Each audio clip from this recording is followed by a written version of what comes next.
So hello students, my self Himanshu और हिमांशु भैया। तो आज के इस वीडियो में हम class 12th maths chapter second को कंप्लीट करने वाले हैं, जिसमें हम सबसे पहले आपको 2.1 एक्सरसाइज कवर करवाने वाले हैं। जिसमें हम आपको कॉन्सेप्ट तो इसमें नहीं कह सकते, कॉन्सेप्ट थोड़ा बहुत है, लेकिन इसमें आपको फॉर्मुलाज याद करने पड़ेंगे। तो चलिए शुरू करते हैं, बहुत मजा आएगा। तो आप देख सकते हैं कि हमारे चैप्टर का नाम है इनवर्स ट्रिगोनोमेट्रिक फंक्शन, यानी कि प्रतिलोम त्रिकोणमितीय फलन। तो ट्रिगोनोमेट्री हम जानते हैं sin x cos x tan x, total 6 मान लेते हैं, 6 होती है हमारी। लेकिन जब हम इनवर्स ट्रिगोनोमेट्रिक पे आते हैं तो sin इनवर्स x हो जाता है, cos इनवर्स x होता है। इसका मींस ये होता है कि 1 अपॉन sin x, इसको हम इसके रूप में लिख देते हैं sin इनवर्स x के रूप में। ऐसे ही हमने पूरे 6 फलनों को, पूरे 6 हमारे फलन कह सकते हैं, ट्रिगोनोमेट्रिक फलन है, इनको हमने इसमें ट्रांसलेट कर लिया, कवर कर लिया है। तो अब इंपोर्टेंट फॉर्मुला है, लाइक अगर आपको sin इनवर्स x की जगह हम थीटा, x को हम थीटा मान लेते हैं, थीटा कहते हैं x को, sin इनवर्स x है माइनस एक्स है, अगर यहाँ पर माइनस एक्स है, अगर यहाँ पर माइनस एक्स दिया है तो जब हम इसको सॉल्व करते हैं तो माइनस साइन इनवर्स एक्स हो जाता है हमारा। ऐसे ही cos inverse x, cos inverse minus x का cos minus cos inverse x हो जाता है। लेकिन cos इनवर्स माइनस एक्स को हम pi minus cos inverse x में ट्रांसकवर करके उसको हम सॉल्व करते हैं, ऐसे सेक को करते हैं, ऐसे कॉट को करते हैं। तो जो इंपॉर्टेंट है ये आपको याद करने पड़ेंगे, इसका हम शॉर्ट कुछ नहीं कर सकते हैं, जो फॉर्मुला है वो तो आपको याद करने पड़ेंगे। ऐसे ही कुछ और है, ये ऑब्जेक्टिव टाइप होते हैं, ये कभी कभी पूछे जाते हैं, जैसे sin inverse x plus cos inverse x equal to pi by 2, मतलब sin inverse x plus cos inverse x की जो वैल्यू निकल के आती है वो पाई बाय 2 होती है। ऐसे tan inverse x plus cot inverse x equal to pi by 2। अगर हम sin का उल्टा cos x होता है, sin inverse x plus cos inverse x pi by 2, tan inverse x plus cot inverse x equal to pi by 2, sec inverse x plus cos inverse x pi by 2। ये हमको याद करने पड़ेंगे, क्योंकि इसका solution होता है लेकिन बड़ा होता है, ऑब्जेक्टिव में आते हैं, इसलिए सॉल्व करवाना जरूर नहीं समझते हैं।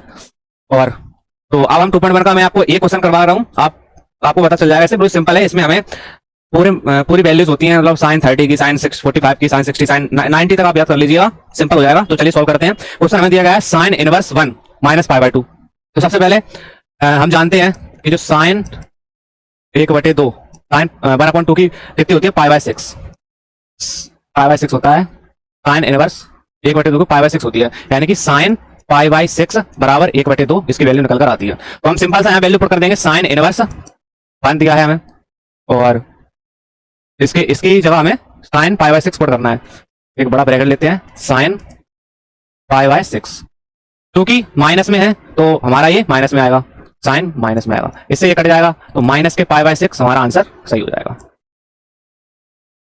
अगर हम cos की बात करें, अगर यहाँ पर cos होता, अगर यहाँ पर cos होता तो हम इसे कैसे सॉल्व करते। उस cos में हम देख रहे हैं कि पाई की फॉर्म में टूटता है। तो सबसे पहले हम क्या करेंगे, सबसे पहले हमने क्वेश्चन हुआ है, यहां पर लिखेंगे चूंकि अगर cos इनवर्स 1 और माइनस 1/2, यानी कि इसको हम x मान लेते हैं, तो cos इनवर्स 1 यदि माइनस x होता है तो ये टूटता है pi minus cos inverse x की फॉर्म में। तो पाई की वैल्यू रहेगी माइनस cos इनवर्स 1, x की हमें क्या पुट करना है, cos pi by 3, cos pi by 3, इससे ये कट जाएगा, तो बराबर पाई माइनस के पाई बाय 3। अब एलसीएम कर सकते हैं, तो इसका आंसर आएगा 2 पाई बाय 3, तो यही हमारा आंसर हो जाएगा। ऐसे ही cos का आता है, ऐसे tan का आएगा, ऐसे cot का आएगा, सारे सिंपल्स हैं। 2.1 एक्सरसाइज आपकी खत्म हो चुकी है, 2.1 एक्सरसाइज खत्म है। अगली वीडियो में 2.2 एक्सरसाइज कवर करने वाले हैं, तब तक के लिए बाय। और याद रखिएगा, ये जो फॉर्मुला है वो आपको याद करने पड़ेंगे, इसके अलावा कुछ नहीं हो सकता है, क्योंकि हमारे 12th क्लास के जो मैथ है उसमें सिर्फ ट्रिगोनोमेट्री 2 चैप्टर में ये सिंपल है, तो कोई ज्यादा टफ नहीं है, बट आपको रिवीजन करना पड़ेगा। ठीक है, मिलते हैं नेक्स्ट वीडियो में, तब तक के लिए बाय।